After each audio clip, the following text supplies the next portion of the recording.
Today we'll be showing you how to replace the microswitch within a wheel socket.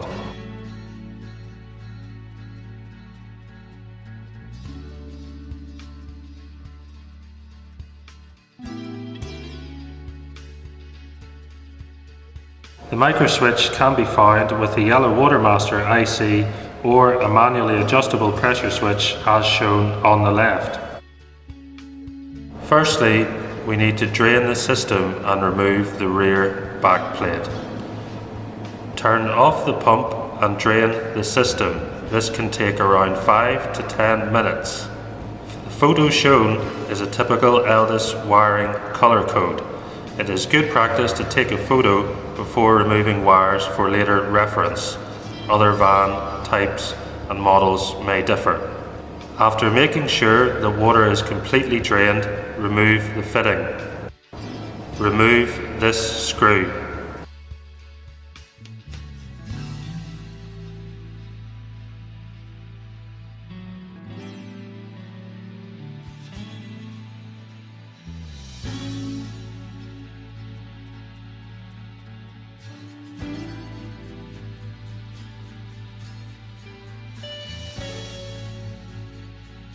If the yellow IC box is present, then detach it from the blue plate. Remove the rear blue plate. Now we can remove and replace the microswitch. Against a table or any flat surface, push the plate as shown to pop the microswitch out. Replace with the new microswitch and push it back until the microswitch is fully home as shown.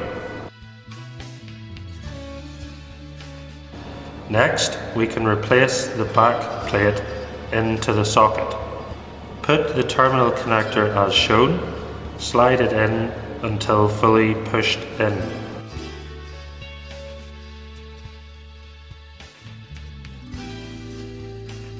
Refit the blue back plate. Check the front of the socket, which is on the outside of the van, ensuring the terminal is located to the slot. Slightly push the yellow IC box and keep pressure into the socket while tightening up the screw, ensuring that the screw is not over tightened. Finally, we can reconnect all the wires. Ensure to connect the correct wires to the right pins. Reconnect the pipe and ensure all fittings are fully pushed in to avoid leaks. Put the locking clip back if applicable. Proceed to calibration for socket with yellow IC box or adjust the adjusting screw as required.